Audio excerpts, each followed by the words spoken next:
तो ये screw driver है, ये साइज के हिसाब से आते हैं। और ये देखिए इसमें जैसे सबसे बड़ा ये उससे छोटा, ये उससे छोटा है। जब भी स्क्रू ड्राइवर खरीदेंगे ना तो इस पे नंबर लिखा होता है। जैसे इसके ऊपर नंबर लिखा है, जैसे ये वाला है नंबर 6300, 6300, 6300, इस पे नंबर लिखा होता है। जैसे इस पे नंबर लिखा है 6200, ये साइज के हिसाब से आते हैं। जैसे 6100, 6200, 6300 या 61, 50, 62, 50 भी आते हैं। तो 6100, 6200 और 6300, अगर ये तीन रखे हुए हैं तो सारे काम हो जाएंगे हमारे। तो 6100, 6200 और 6300, ये तीन स्क्रू ड्राइवर। और ये वाले स्क्रू ड्राइवर को जानते हैं कौन सा है? लट्टू स्क्रू ड्राइवर या गुट्टू स्क्रू ड्राइवर इसको बोलते हैं। ठीक है, अब इसके बाद ये देखिए क्या है, हैमर। हैमर हमारा ये चाहे लोहे का बेट का हो चाहे ऐसे लकड़ी वाला हो, कोई फर्क नहीं पड़ता है। हमें तो ज्यादा वैसे ठोकना नहीं है, जब दीवार वगैरह तोड़ना होता है तभी इसका यूज करना होता है। तो ये हमारे पास हैमर भी होना चाहिए। हैमर के अलावा इसको पहचान ही रहे हैं, क्या है ये? मैलेट। मैलेट का काम क्या होता है? हल्का चोट मारने के लिए, ऐसी जगह पे ठोकना जहां पे हल्की चोट मारनी। जैसे मोटर बाइंडिंग में भी ज्यादा यूज होता है। बाकी अगर फ्रिज या एसी में अगर कहीं उसकी बॉडी टेढ़ी हुई है, उसको सीधा करना है, तो अगर लोहे वाले से मारेंगे तो ज्यादा चोट लग सकती है। इससे हल्का हल्का मार करके उसको सही कर सकते हैं। ये वाला जो है हमारा मैलेट इसको बोलते हैं। ये लकड़ी का भी हो सकता है, प्लास्टिक का भी होता है, दोनों को मैलेट ही बोलते हैं। इसके बाद देखेंगे ये क्या है हमारा? Level meter. लेवल मीटर के द्वारा हम सेट करते हैं कि जो हमारी एसी का इंस्टॉलेशन है वो सही है कि नहीं सही है। क्योंकि बार बार कभी कभी देखेंगे ना, अगर इनडोर का इंस्टॉलेशन सही से सीधा नहीं हुआ तो बार बार आदमी जैसे एंट्री करेगा बार बार ध्यान वहीं जाता है, ये कहां से टेढ़ा हो गया। कोई बोर्ड भी टेढ़ा हो सकता है, कोई ट्यूबलाइट लगा रहे हैं उसको भी सीधा लगाना चाहिए। ये लेवल मीटर है जो सीधा लगाते हैं। इसमें नीचे ये जो ब्लैक कलर दिख रहा है ना, इसमें चुंबक होता है, मतलब ये पकड़ता है लोहे पे। अगर कहीं पे लगा के ऐसे जब सेट करेंगे तो ये ऐसे रुक जाता है उस पे। और ये जो लेवल मीटर होता है, देख रहे हैं 3 पॉइंट होता है इसमें। एक तो अगर सीधा पोजीशन पे नापना है तो भी हम इससे नाप सकते हैं। एक पोजीशन ऐसे होता है, अगर बिल्कुल इस तरह से सीधा नापना है तो भी हम नाप सकते हैं, तब इसमें देखना होगा। और अगर ऐसे तिरछा में नापना है तब हमें नापना होगा, और हम इस तिरछे वाले को देख लेंगे, इस तरह से तिरछा वाले। ठीक है, ये लेवल मीटर है, तीनों पोजीशन में इससे नापा जा सकता है। इस तरह का देखिए ये कटर है, ये टपारिया का कटर है, बहुत ही जबरदस्त काम करता है। मोटर बाइंडिंग के तार को हम काटने के लिए वैसे इसका यूज करते हैं। एसी वगैरह में कुछ इतना हार्ड होता नहीं जो काटना पड़े। मोटर बाइंडिंग के लिए बहुत अच्छा टूल सही है, टपारिया का कटर है। और ये नंबर के हिसाब से आता है, मतलब इसका भी मॉडल नंबर है ATS10, इसका मॉडल नंबर ATS10। ये टपारिया का कटर है, जबरदस्त है बिल्कुल। और उसके अलावा यहाँ पे देखेंगे ये क्या है? कपलर। कपलर का काम क्या होता है? दो पाइपों को अस्थायी रूप से जोड़ना। जैसे कापर की पाइप है और ये वाली जैसे है रबड़ की पाइप। तो कापर और रबड़ को अगर ये इधर से जोड़ रहा हो इस साइड से, जैसे वैसे तो ये एनआरबी है, इसको छोड़ देते हैं, मान लीजिए इधर से जोड़ना पड़ जाए पाइप हो, तो ऐसे तो हम जोड़ नहीं सकते, वेल्डिंग भी नहीं कर सकते। या तो फिर हम फ्लेयर बना के नट लगाएं और यूनियन लगाएं तब जोड़ सकते, नहीं तो सबसे आसान ये होता है ये कपलर लगा के जोड़ना। कपलर में क्या होता है, ये दो भाग अलग अलग होते हैं। तो हमें क्या करना होता है, यहाँ पे थोड़ा चूड़ी में लगाना है, इसके अंदर पाइप को डाल लेना है। इसके अंदर पाइप को डालेंगे, जो पाइप जोड़ना है, फिर इसको टाइट कर देंगे। बस नॉर्मली इसमें पाइप को डाल करके इसको टाइट कर देंगे, ये रबड़ पे होता है। और इधर अपनी पाइप टाइट कर देते हैं, देखिए ये रबड़ वाली पाइप, बस ये जुड़ गया बिल्कुल बढ़िया तरीके से, बिल्कुल परफेक्ट जुड़ता है। और इतना बढ़िया जुड़ता है कि यहां से गैस तक नहीं लीक होती, इतना बढ़िया ये जुड़ता है। मतलब बिना वेल्डिंग किए अगर कापर और रबड़ की पाइप को आपस में जोड़ना है अस्थायी रूप से कुछ समय के लिए, तो ज्यादा टाइम नहीं लगेगा, आप कपलर की सहायता से बिल्कुल आराम से जोड़ पाएंगे। ये जो कपलर होता है ये एक ही साइज का नहीं आता, अलग अलग साइजों के आते हैं। जैसे ये 1/4 साइज की पाइप है तो उसके लिए है, ये कपलर हाफ साइज का भी आता है, तो हाफ साइज वाले के लिए भी होता है। तो अलग अलग साइज की कापर की पाइपों के लिए अलग अलग साइज के कपलर आते हैं। तो जैसे आपकी जरूरत हो, ये इसको परमानेंट के लिए नहीं जोड़ते हैं, इसको केवल कुछ समय के लिए जोड़ते हैं। मतलब मान लीजिए कहीं पे CTC डाल रहे हैं या कहीं पे फ्लेक्सिंग कर रहे हैं या किसी में प्रेशर चढ़ा के लीकेज चेक करने के लिए यूज करने जा रहे हैं, मतलब कुछ समय के लिए, केवल मिस्त्री की जरूरत की चीजें हैं, इसको बाद में यूज नहीं करना, मतलब उसमें लगा के छोड़ना नहीं है। ठीक है, तो ये होता है कपलर, दो पाइपों को अस्थायी रूप से जोड़ने के लिए। इसको समझ गए होंगे, ये क्या है? Vacuum pump motor. काम क्या होता है इसका? एसी फ्रिज के सिस्टम में क्या करते हैं, इससे वैक्यूम करते हैं, अंदर की हवा को, अंदर की नमी को बाहर निकालते हैं। अभी ये सिर्फ वैक्यूम करने के काम में है। यहां पर इसमें एक नट होता है, यहीं पे हमारी रबड़ वाली पाइप टाइट होती है और यहीं से हवा को ये खींचता है, यही ना। और इसमें पीछे की साइड में एक बटन भी होती है, यहां से ऑन ऑफ करने के लिए। हम इससे ऑन ऑफ भी कर सकते हैं, इसको बंद कर सकते हैं यहां से और चालू भी कर सकते हैं, इस तरह से। ये है रेफ्रिजरेंट सिलेंडर। एसी फ्रिज में जो गैस भरी जाएगी वो इस तरह के सिलेंडर भी हम अपने पास रख सकते हैं। इस सिलेंडर में हम जितना चाहे गैस रख सकते हैं, जितना का मतलब जितने लीटर का सिलेंडर है उतना। जैसे यह 1 किलो का, 2 किलो का, 3 किलो का, 5 किलो का, 10 किलो का, 15 किलो का, ऐसे भी आते हैं। तो जिसकी आपकी जरूरत हो उस साइज का सिलेंडर लेकर के उसमें आप इसको रख सकते हैं। अच्छा, इसके अंदर जो गैस हम रखेंगे कोई भी गैस रख सकते हैं, मतलब अगर R22 है तो 22 रख सकते हैं, 32 रखना चाहे तो 32 रख सकते हैं, लेकिन ऐसा नहीं है मिक्स कर दें उसी में। अगर 22 पहले से रखा है और अब 32 रखना है तो पूरी गैस को उड़ा के इसका वैक्यूम बढ़िया से करके फिर दूसरी गैस भर सकते हैं इसमें, ठीक है। हाँ, कौन सी गैस? नहीं नहीं, कोई भी गैस, हर गैस ज्वलनशील नहीं होती है, कुछ गैसें ज्वलनशील होती हैं, जैसे 32, 410, ये गैसें ज्वलनशील होती हैं, सभी गैसें ज्वलनशील नहीं होती हैं, ठीक है। तो इस तरह से हमारे पास सिलेंडर होना चाहिए। R32 और 410 के लिए तो ऐसा सिलेंडर जरूर प्रयोग करना चाहिए। जैसे इस तरह का में भी कैन में भी गैस आती है, लेकिन ये जो कैन का ये जो बॉडी होती है टीन की है, कमजोर होती है, अगर कहीं पे विस्फोट कर जाए, कहीं पे फट सकती है। अगर कोई विस्फोटक गैस है जो हाई प्रेशर गैस है, अगर उसको इसमें लेंगे, जैसे R32 गैस अगर कैन वाला लेते हैं तो उसमें खतरा हो सकता है, जरूरी नहीं है कि हो जाए लेकिन हो सकता है, तो उससे बढ़िया सुरक्षित रहेंगे 32 और 410 के लिए इसी तरह का सिलेंडर प्रयोग करना। ऐसे कैन का प्रयोग R134, R600, R290, R22 इनके लिए ये सब प्रयोग कर सकते हैं, इस तरह का कैन। लेकिन अगर हाई प्रेशर गैस है तो इस तरह का सिलेंडर ही प्रयोग करना चाहिए। इसमें क्या कोई रिस्क नहीं होता है, ज्यादा डरने की बात नहीं है। इस सिलेंडर में बस इतना ध्यान देना होता है कि जितनी इसकी कैपेसिटी है उससे कम ही गैस इसमें भरना चाहिए। जैसे अगर 3 किलो का सिलेंडर ले और R32 गैस भर रहे हैं तो इसमें 2 किलो से ज्यादा नहीं भरवाना चाहिए। 1 किलो इसमें स्पेस छोड़ दीजिए ताकि अंदर कोई दिक्कत ना हो, ज्यादा दबाव इसमें मत दीजिए, समझ रहे हैं ना। मतलब जितने लीटर का सिलेंडर है उतना गैस ना भर के उसमें आधा किलो या 1 किलो उससे कम भरेंगे तो ज्यादा सुरक्षित रहेगा, ज्यादा सेफ रहेगा। अब इसके बाद देखेंगे, यहाँ पे कटर हो गया, ये कॉम्बिनेशन प्लायर हमारा है, पिलास जानते ही हैं। कॉम्बिनेशन प्लायर क्यों बोलते हैं? क्योंकि ये कई कामों का कंबाइंड रूप होता है, कई काम कर सकता है, इसलिए इसे कॉम्बिनेशन प्लायर बोलते हैं। इसको क्या बोलते हैं? ग्राइंडर मशीन, है ना। ये दीवार वगैरह काटने के लिए, जब पाइप वगैरह दीवार से होकर के लेके जाते हैं तो वहां पर काटने के लिए इसका प्रयोग किया जाता है। ये ग्राइंडर मशीन है। ये देखिए हमारे पास है कोर बिट, ये ड्रिल मशीन में लगा करके दीवार के आर पार जब सुराख करना होता है, 2.5 इंच का जो स्प्लिट एसी की पाइप का इनडोर की पाइप आउटडोर से जोड़ने के लिए दीवार के आर पार करवाना होता है, तो उसको लिए सुराख करना होता है, तो इस तरह का हम ड्रिल बिट भी प्रयोग कर सकते हैं, कोर बिट भी इसको बोलते हैं। अब इसके बाद देखेंगे, यहां पर एक गेज है, और ये जो गेज है ये मैनीफोल्ड गेज है। मैनीफोल्ड में देखिए यहाँ पे 2 गेज है दिख रहा है, एक रेड कलर है, एक ब्लू कलर है। ब्लू कलर वाले गेज को कंपाउंड गेज बोलते हैं और रेड कलर वाले गेज को प्रेशर गेज बोलते हैं। ब्लू कलर वाले गेज में सुई माइनस में भी जा सकती है, रेड में सुई माइनस में नहीं जाती है। ब्लू कलर वाले गेज से हम वैक्यूम करते हैं और गैस चार्ज करते हैं, और रेड कलर वाले से केवल प्रेशर चढ़ाते हैं। अगर हमारे पास केवल ब्लू कलर वाला गेज हो तो हम इसको कंपाउंड गेज बोलते हैं, और अगर केवल ब्लू कलर वाला गेज हो तो कोई भी काम इससे हम कर सकते हैं। इससे हम प्रेशर भी चढ़ा सकते हैं, इससे हम वैक्यूम भी कर सकते हैं, इससे हम गैस चार्ज कर सकते हैं। मतलब ये रेड वाला हमारे पास ना रहे तो भी कोई बात नहीं, सारे काम हमारा इस ब्लू वाले से हो जाता है, ठीक है। लेकिन बना स्पेशली ये जो रेड वाला है ये प्रेशर चढ़ाने के लिए, और ब्लू वाला जो है ये वैक्यूम करने और गैस चार्ज करने के लिए बना होता है। अब ये मैनीफोल्ड गेज है, दोनों गेज का मिश्रित रूप है। पाइप जोड़ने के लिए इसमें देखिए 3 पॉइंट है। एक पाइप इसकी यहां पे जुड़ेगी साइड वाले में, इस तरह से यहां पे ये 3 पाइपें इसमें जुड़ती हैं, जिसमें बीच वाला इनपुट होता है और साइड वाला आउटपुट होता है। जिस गेज का प्रयोग करना होता है उससे आउट करवाते हैं, जैसे प्रेशर भरना है तो इससे आउट करवाएंगे, और वैक्यूम करना है तो कंपाउंड गेज से जो पाइप आई है उससे आउट करवाएंगे, ठीक है। इस तरह से ये आउटपुट और इनपुट होता है। इस तरह से ये हमारा गेज है, और जिस गेज का प्रयोग करना होता है उसका हैंडल खुला रहेगा, बाकी दूसरे का हैंडल बंद रहेगा।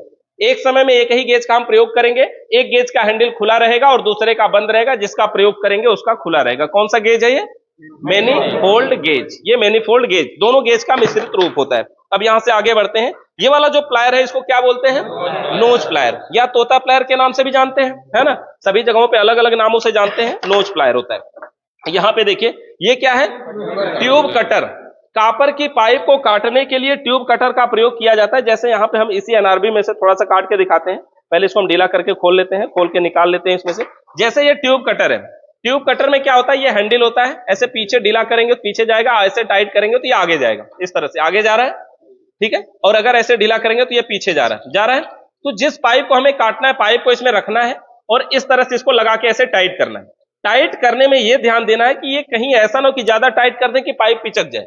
हल्का टाइट करना है, जैसे इसमें पकड़ ले तो समझिए बस क्या करना है, फिर ऐसे घुमाना शुरू करना है। इस तरह से इसके ऊपर घुमाएंगे।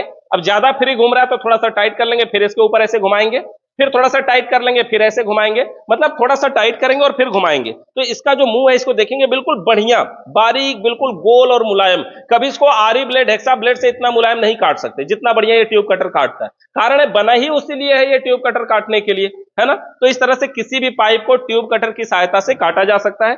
ट्यूब कटर इसका नाम क्यों है? क्योंकि जो कापर की पाइप होती है उसे ट्यूब बोलते हैं।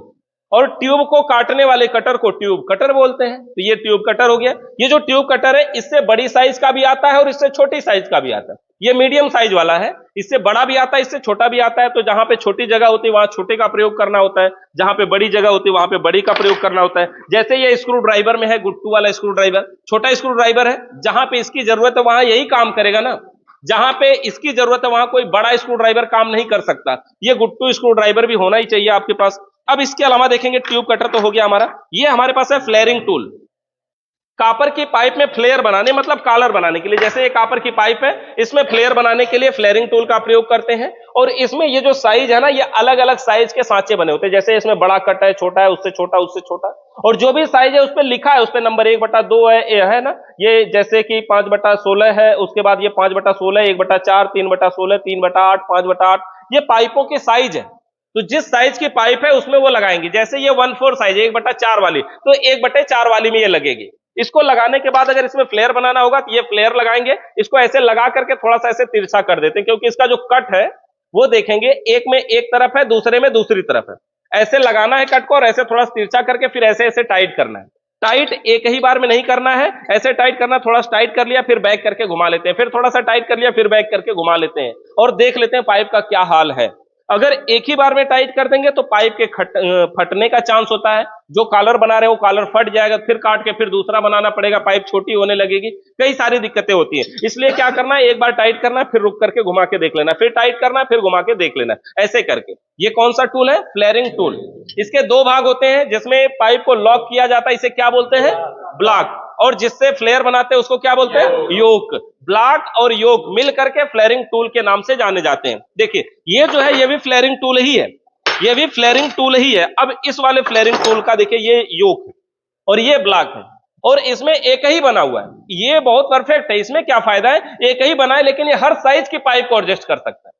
इसमें यह नहीं देखना होगा कि पाइप किस साइज के, जिस भी साइज की हो, इसमें पाइप को डालिए और इसको टाइट करना शुरू करिए। जब ये पकड़ लेगा तो समझिए कि हमारा फ्लेयर बनने के लिए तैयार हो चुका है। ऐसे इस तरह से जिस भी साइज की पाइप होगी उस साइज में ये एडजस्ट कर लेगा। है वही टूल्स, खाली इसकी डिजाइन, इसकी बनावट अलग। फिर इसको भी उसी तरह से लगा करके और कॉपर की पाइप को ऐसे फ्लेयर बनाते हैं इसी तरह। समझ गए? कॉपर की पाइप में फ्लेयर बनाने के लिए फ्लेयरिंग टूल का प्रयोग किया जाता है। उसके बाद यहां पर देखेंगे और आगे देखेंगे, ये है स्वैंगिंग टूल।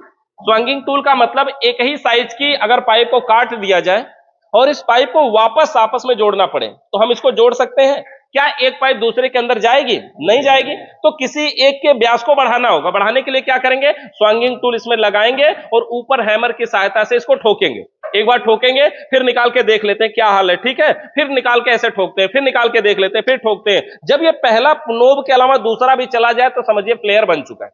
समझिए स्वैंगिंग से भीतरी व्यास बढ़ाया जा चुका है। अब इसको कहीं भी पाइप में डाल करके वेल्डिंग करके ऊपर से वेल्डिंग गन की सहायता से जोड़ देंगे। ठीक है, तो इस तरह से ये स्वैंगिंग टूल है, कॉपर की पाइप के भीतरी व्यास को बढ़ाने का काम करता है। ये भी देखिए स्वैंगिंग टूल ही है। अब इसमें क्या है, इस वाले स्वैंगिंग टूल में हैमर से ठोकना पड़ेगा, लेकिन इसमें कोई हैमर की जरूरत नहीं है, इसी से बन जाता है। जैसे इसका मुंह देखेंगे, पतली पाइप है तो इधर से यूज करेंगे, मोटी पाइप है तो इधर से। इसमें क्या है, कॉपर की पाइप के बीच में ऐसे डालना और थोड़ा थोड़ा ऐसे करके घुमाते रहना। ये स्वैंगिंग टूल का प्रयोग जब आप टेक्नीशियन एक्सपीरियंस हो जाएगा आपको, तब आप इसका यूज कर पाएंगे। अभी जो ठोकने वाला हैमर की सहायता से वो ज्यादा अच्छा होता है। देखिए इस तरह से कॉपर की पाइप के व्यास को इससे बढ़ा सकते हैं। जब इसका एक नोब जाने लगे, समझिए दूसरा भी चला गया, तो देखिए इस तरह से इसका स्वैंगिंग टूल फ्लेयर व्यास इसका बढ़ चुका है इसी तरह से। ठीक है, तो कॉपर की पाइप के भीतरी व्यास को बढ़ाने के लिए जो स्वैंगिंग टूल होते हैं वो इस तरह के भी हो सकते हैं, बाकी ये हैमर से ठोकने वाले भी हो सकते हैं।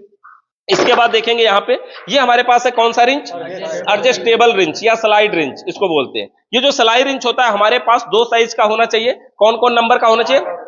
10 नंबर और 8 नंबर का, ये हमारे पास होना चाहिए। दोनों रिंच की जरूरत पड़ती है स्प्लिट एसी में। जब हम किसी पाइप को टाइट करते हैं तो एक से पाइप को पकड़ लेते हैं, दूसरे से टाइट करते हैं तो अच्छे से टाइट हो जाता है। हमारे पास ये दोनों साइज के होने चाहिए। ये क्या है समझते हैं इसको? फ्लेयर नट। ये जो फ्लेयर नट होते हैं ये नट भी साइज के हिसाब से आते हैं। जैसे ये हाफ साइज का है, ये 1/4 साइज का है। मतलब पाइप के साइज के हिसाब से नट भी आते हैं। अगर मोटा या पतला लेंगे, दूसरे में लगाएंगे तो हो सकता है गैस लीक करे, या फिर हो सकता है कि लगे ही ना, उसमें कई सारी दिक्कतें उसमें हो सकती है। तो ये हो गया हमारा फ्लेयर नट। फ्लेयर नट के अलावा यहाँ पे थोड़ी सी गैसें हैं, इनको भी देखते चलते हैं। ये गैस कौन सी है? ब्यूटेन या एलपीजी गैस के नाम से भी कुछ लोग बोलते हैं, लेकिन होता है ब्यूटेन गैस है। वेल्डिंग करने के काम में आता है, आग जलती है, इसमें ज्वलनशील गैस होती है, सस्ता ही मिलता है। इसके बाद देखिए यहाँ पर ये कौन सी गैस है? R134, ये जो R134 गैस है ये फ्रिज में भरी जाने वाली गैस है नॉन इन्वर्टर में। और देखिए ये R600 गैस है। R600 गैस कहां भरी जाती है?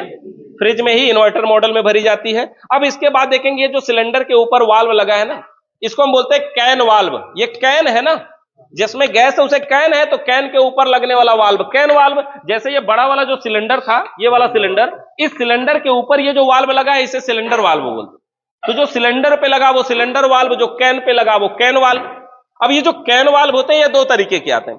एक तो ऐसा आता है जो चौड़ी पट्टी वाला, देखिए यही दोनों है, डिफरेंट है यहाँ पे दोनों में, इस तरह के हैं दोनों अलग अलग। इसमें क्या है, एक का मुंह देखेंगे यहाँ पे पूरा चौड़ा है, एक में मुंह पतला है। जिसमें पतला है इसको वाल्व को हम खोल के इसमें से निकाल सकते हैं, लेकिन ये जो चौड़ा वाला इसको खोल के नहीं निकाल सकते। मतलब ये पिन वाला आता है और प्लेन वाला आता है।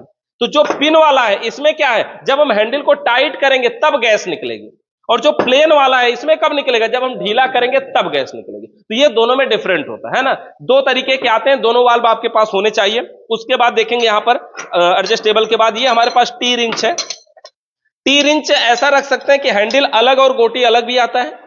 मतलब एक थे गोटी कई साइजों का रख लीजिए और एक थे हैंडल रख लीजिए, किसी को भी लगा करके उसको ऑन ऑफ कर सकते हैं, खोल बंद कर सकते हैं, लेकिन उसमें गोटी खोने का डर है। और ये वाला देखिए फिक्स वाला है, इसमें क्या गोटी निकलेगी ही नहीं। ये चारों हैंडल आपके पास रखना पड़ेगा अगर ये रख रहे हैं तो। ये चार साइज का हमारे पास है, 8 नंबर, 10 नंबर, 12 नंबर और 13 नंबर। इन्हीं का यूज सबसे ज्यादा यूज होता है हमारे एसी फ्रिज के सिस्टम में, इसलिए ये चारों को हम यहाँ पे रखे हुए हैं, ठीक है। उसके बाद ये हमारे पास है डिजिटल क्लैंप मीटर। ये जो डिजिटल क्लैंप मीटर है अच्छी क्वालिटी का है, बढ़िया क्वालिटी का। इस क्लैंप मीटर के अंदर एमएफडी का भी पॉइंट दिया हुआ है। देखो इस क्लैंप मीटर को अगर शॉर्ट में समझे तो सबसे पहले ऑफ है, उसके बाद पहला खटका लिखा है इसमें एनसीवी। एनसीवी का मतलब होता है किसी तार के ऊपर लाइट है कि नहीं। जैसे ये तार अगर होता तो ऐसे ऊपर से ले जाते ना, T T T T T T ऐसी आवाज आती, कभी देखे होंगे पेन जैसा, टेस्टर जैसा भी होता है, तार के ऊपर से बताता है। तो ये एनसीवी वाला पॉइंट उसी का है। उसके बाद अगला पॉइंट ये ब्लूटूथ के जैसा, हेडफोन के जैसा सिंबल होता है, वो ओम का होता है। किसी भी मल्टीमीटर में ऐसा है, तो उससे हम किसी रेजिस्टेंस को चेक कर सकते हैं, उसकी वैल्यू को चेक कर सकते हैं, कोई सेंसर वगैरह है तो उसको चेक करते हैं, यही ओम पे। अगला पॉइंट इसमें हमारा डायोड या फिर कंटिन्यूटी का, यहां से हम कंटिन्यूटी चेक कर सकते हैं या फिर डायोड को भी चेक कर सकते हैं। उसके बाद पॉइंट है हमारा एमएफडी का, इससे हम एमएफडी चेक कर सकते हैं, यानी किसी भी कैपेसिटर की पावर को चेक कर सकते हैं कि जितना एमएफडी उस पर लिखा है उतनी पावर उसमें है कि नहीं है, ठीक है। अब उसके बाद देखिए ये क्या वी लिखा है यानी वोल्ट है, और इस पे जो सिंबल है वो लहराते हुए, इसका क्या मतलब है, एसी वोल्टेज वहां से चेक किए जाएंगे। उसके बाद एंपियर लिखा है, लहराते हुए लिखा है 2 एंपियर से 20 एंपियर तक। मतलब अगर लाइट 2 एंपियर से 20 एंपियर से कम होगा आपको लगता है तो आप इस पे चेक करिए, और लगता है कि नहीं 200 एंपियर से 600 एंपियर तक है तो फिर आप इस पर रख के चेक करिए। और उसके बाद लास्ट पॉइंट है ऑफ। तो इस तरह से मल्टीमीटर का यूज कर सकते हैं। मल्टीमीटर बहुत सारे प्रकार के आते हैं, और मल्टीमीटर में ये जो पोजीशन होता है ये सबका अलग अलग भी होता है। बस आपको सिंबल और इस पे लिखे हुए वर्डों से समझना होगा कि किस पर हमें क्या चेक करना है, ठीक है। अब उसके बाद देखिए ये हमारा बेल्डिंग गन, ये है बेल्डिंग गन। बेल्डिंग करने के लिए कॉपर की पाइप को, एसी फ्रिज के सिस्टम को बेल्डिंग करने के लिए इस गन का प्रयोग किया जाता है। और इस गन के आगे इस तरह के हम टॉर्च पत्ती का प्रयोग करते हैं। ये पत्ती होती है, इसको फ्लेम रिफ्लेक्टर के नाम से भी जाना जाता है। इसको आगे के पोजीशन में यहां लगा लेंगे तो जो आग जलेगी वो बाहर नहीं निकलेगी। जैसे अगर कोई पाइप हो, हम ऐसे ही गर्म कर रहे हैं, जैसे ये पाइप है ऐसे ही गर्म कर रहे हैं तो आग पूरा निकल जाएगी और ये गर्म होने में बहुत ज्यादा समय लगेगा। लेकिन अगर ये लगा हुआ है और इसमें अब लगा के गर्म कर रहे हैं तो आग निकलेगी नहीं और ये जल्दी से गर्म हो जाएगा, है ना। तो इस तरह से ये फ्लेम रिफ्लेक्टर और ये वेल्डिंग गन, इसको लगाने का तरीका ऐसे होता है। इसका नोब ये पीछे जहां रेगुलेटर वहां प्लास्टिक थोड़ा सा निकली है, इसको क्या करना है, इसमें देखेंगे यहाँ पे थोड़ा सा कट बना है, तो इसी कट में इसको यहाँ पे लगाना है, ऐसे कट में इसी में लगाना, थोड़ा सा ऐसे घुमा देना है, बस इस तरह से ये लग जाएगा और आराम से फिर यहाँ से गैस को कंट्रोल कर सकते हैं। तो इस तरह से हमारा ये हो गया वेल्डिंग गन और ब्यूटेन गैस। और यहाँ पर देखेंगे ये हमारा है पाइप बेंडर। कॉपर की पाइप को सुरक्षित मोड़ने के लिए पाइप बेंडर का प्रयोग किया जाता है। ये जो बेंडर दिख रहा है ये हाफ साइज का बेंडर है। हाफ साइज का मतलब 1/2 साइज वाली पाइप को मोड़ने के लिए। यहां पर एक और पाइप बेंडर देख रहे हैं, ये छोटा साइज दिख रहा है। ये जो बेंडर है 3 in 1 है, 3 का काम अकेले करने वाला बेंडर है। मतलब 3 साइज की पाइपों को ये मोड़ सकता है, लेकिन 3 साइज जो इसमें है उसमें हाफ साइज नहीं है, जबकि हमारा जो सिस्टम में प्रयोग होता है वो सबसे ज्यादा हाफ साइज होता है। तो इसका जरूरी है, ये न हो कोई बात नहीं है, हमें सिर्फ हाफ साइज की पाइप को मोड़ना जरूरी होता है। हाफ साइज के बाद जो दूसरी 1/4 वाली पाइप होती है उसको हाथ से भी मोड़ लेते हैं, मुड़ जाता है लगभग, लेकिन जो हाफ साइज वाली पाइप है मजबूत होती है, मोटी होती है, वो आराम से नहीं मुड़ती, तो उसके लिए बेंडर जरूरी है। तो इस तरह से पाइप बेंडर, और पाइप बेंडर जो है वो स्प्रिंग वाले भी आते हैं। और स्प्रिंग वाला जो बेंडर होता है वो 2 प्रकार का होता है, एक तो इनर साइड स्प्रिंग, एक आउटर साइड स्प्रिंग। मतलब समझ रहे हैं ना, इनर साइड का मतलब वह बेंडर जो पाइप के अंदर डाल के पाइप को मोड़ा जाए, और आउटर साइड का मतलब पाइप उसमें डाल दिया जाए। देखिए ये जो पाइप बेंडर स्प्रिंग वाला ये आउटर साइड है कि पाइप इसमें डाली जाएगी, ये पाइप में नहीं जाएगा क्योंकि ये मोटा है ना, पाइप इसमें डाली जाएगी और इसको मोड़ करके अब बाद में सरका के स्प्रिंग को बाहर निकाल लेंगे। जो इनर साइड होता है वो पाइप के अंदर जाता है और पाइप को मोड़ा जा सकता है। इनर साइड वाला वैसे काफी अच्छा होता है, काफी बढ़िया होता है। तो इस तरह से ये बेंडर हो गया हमारा। और यहां पर देख सकते हैं ये टी रिंच है 38 नंबर का, जो कि फुल्ली ऑटोमेटिक वॉशिंग मशीन में प्रयोग किया जाता है। बाकी एसी फ्रिज में तो ये हमारे एसी फ्रिज में कहीं नहीं लगता इतना बड़ा रिंच। अब इसके अलावा देखेंगे, इसको जानते हैं, मेजर टेप है। मेजर टेप, इसके अंदर इंची, सेंटीमीटर, यम सब कुछ लिखा होता है, फीट, मीटर सब लिखा होता है। तो 12 इंच में 1 फीट होते हैं और 1 फीट में 30 सेंटीमीटर भी होते हैं। यानी 30 सेंटीमीटर बोलिए, चाहे 1 फीट बोलिए, चाहे 12 इंची बोलिए, बात एक ही है ना। तो इस तरह से होता है ये सेंटीमीटर, ये मेजर टेप हमारा। और इसके जरिए हम एसी फ्रिज के सिस्टम के नाप सकते हैं कि कहाँ कितनी ऊंचाई पे लगा रहे हैं, उसकी कितना चौड़ाई है, जब स्टैंड लगाए तो ड्रिल कहाँ मारे, वो सब चीजें इसके जरिए हम मापते हैं, नापते हैं। इसके बाद ये देखेंगे क्या है, एलन की। एलन की का काम क्या होता है कि इसके जरिए एलन स्क्रू को, जो अंदर कोई नट है, जैसे एलन की जो हमारे एसी में लगता है वो लगता है 4 नंबर, 5 नंबर, 6 नंबर का। अब जैसे कोई अंदर कोई नट हो ऐसा, तो इसमें डाल करके ऐसे ऐसे घुमा करके खोला जाए। जो रेंजर साइकिल होती है ना, उसके ब्रेक में भी एलन की ही लगता है। और कई सारी ऐसी जगहों पे एलन स्क्रू लगे होते हैं। एलन का मतलब होता है अंदर कोई नट है, उसमें डाल के ऐसे ऐसे घुमा करके इसको खोला जाए, ये एलन की होता है। और ये पूरा सेट अगर रख लेंगे तो सभी साइजों में काम करेगा। तो इस तरह से एलन की है। और ये कौन सा राड है, फ्रीजिंग राड। किस धातु का बना होता है, कॉपर ऑक्साइड का बना होता है। बहुत हार्ड होता है, कठोर होता है, आग के संपर्क में आने से जल्दी ही पिघल के पानी का रूप धारण कर लेता है। इसको अगर ऐसे मोड़ के तोड़ेंगे तो टूट के बिखर जाएगा, कई क्योंकि हार्ड होता है, मतलब लपेगा नहीं, टूट के कई खटकों में बिखरेगा। मतलब ऐसा नहीं कि टूट के 2 भागों में होगा, 3-4 टुकड़ों में ये टूट के बिखर सकता है, इस तरह से होता है। उसके बाद देखेंगे ये कौन सा पाउडर है, फ्लक्स पाउडर। कहां पे प्रयोग किया जाता है, लोहा और कॉपर की पाइप को जोड़ते समय जिस प्रकार कोई तार जब सोल्डिंग करते हैं तो सोल्डर और आयरन के अलावा ये पेस्ट की भी जरूरत पड़ती है, ठीक उसी तरह से ये पाउडर लगाते हैं। अगर ये पाउडर लोहा और कॉपर की पाइप को जोड़ते समय नहीं प्रयोग करेंगे तो जो हमारा ब्रिजिंग राड है वो गोल गोल बन के इधर उधर गिरने लगेगा, तो दिक्कत होगी। इसलिए ये फ्लक्स पाउडर का हम यूज करेंगे। ठीक है, ये हो गया हमारा फ्लक्स पाउडर। इसको पहचानते हैं एनआरवी वाल्व। पूरा नाम क्या है इसका, non return valve. Non return valve पूरा नाम इसका होता है। अब ये फ्रिज में, एसी में गैस चार्ज करते समय चार्जिंग लाइन में किया जाता है प्रयोग। और जो कंपनी से जब फ्रिज आती है या एसी आती है तो उसमें पहले से ये नहीं लगा होता है, बाद में जब हम गैस चार्ज करने जाते हैं तो इसको लगा लेते हैं। इसको लगाने से ये सुरक्षा होती है कि बार बार पाइप को काटना नहीं पड़ता, जोड़ना नहीं पड़ता, पिंच नहीं करना पड़ता। गैस ज्यादा हो गई तो और निकाला जा सकता है, गैस कम हो गई तो और भरा जा सकता है। तो ये सब फायदा इससे होता है, इसलिए एनआरवी वाल्व लगा के बढ़िया से लगा के टाइट कर देते हैं। जब भी फ्रिज में गैस चार्ज करने जाए तो इसको जरूर लगा देते हैं हम। ठीक है, उसके बाद इसको क्या बोलते हैं, थिम्बल। ये वायरिंग में प्रयोग होने वाला है। कहीं भी तार में थिम्बल लगाते हैं क्योंकि तार में तार को नहीं बांधना चाहिए। इस तरह का थिम्बल लगा के कहीं भी हम खोल सकते हैं, बढ़िया से हमारा कंटिन्यूटी हो जाएगा। ये भी क्लैंप मीटर है और ये भी क्लैंप मीटर है, दोनों के फंक्शन में थोड़ा थोड़ा डिफरेंट है। ये भी क्लैंप बताएगा, ये भी एम्पियर बता देगा, ये भी एम्पियर बता देगा। इसके अंदर होल्ड बटन भी होती है, यहाँ पे देखो इसमें भी होल्ड बटन है। जैसे कोई चीज चेक कर रहे हैं, ऐसे चेक करें कितना एम्पियर ले रहा है, डिस्प्ले में जो दिखाएगा बटन होल्ड को दबा देंगे उतना ही नंबर बना रहेगा। तो इस तरह से हमारा डिजिटल क्लैंप मीटर होता है।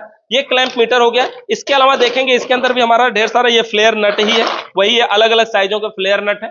ठीक है, अब ये फ्लेयर नट के बाद ब्रिजिंग रॉड हो गया हमारा। और ये कौन सा मीटर है, एमएफडी मीटर। इससे क्या चेक करते हैं, कैपेसिटर की पावर। किसी भी कैपेसिटर की पावर को चेक कर सकते हैं कि वो कितने एमएफडी का है। तो यहां से हमारे पास ये एमएफडी है, जैसे ये कैपेसिटर है और ये स्टार्टिंग कैपेसिटर जिसपे लिखा है 80 से 100 एमएफडी। अगर मान लीजिए इसको हमें चेक करना है तो हम पावर को ऑन करें और ये 200 एमएफडी पे ऑन करे हैं और इसका जो दोनों पॉइंट है दोनों पॉइंटों पे रखते हैं। देखेंगे पहले एक को किसी पर रख देते हैं, इसमें दाहिने बाएं ये सब बात नहीं होती है, किसी को किसी पर रखेंगे और जैसे ही यहां रखेंगे तो देखेंगे डिस्प्ले के अंदर कुछ नंबर दिखाएगा।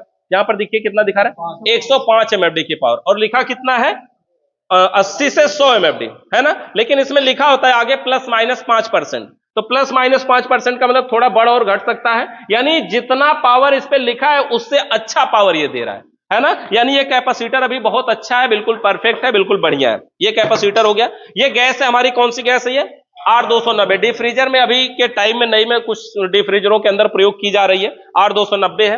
ये सिंगल गेज है, कौन सा गेज है, कंपाउंड गेज है। ब्लू कलर का अगर गेज होता है तो कंपाउंड गेज, अगर रेड कलर का होता है तो प्रेशर गेज होता है। लेकिन कुछ प्रेशर जो कंपाउंड गेज होते हैं, जो हाई प्रेशर के गेज होते हैं वो भी रेड कलर में आते हैं। ठीक है, तो इस तरह से ये हमारा है कंपाउंड गेज, ब्लू कलर वाला गेज, इसको क्या बोलते हैं?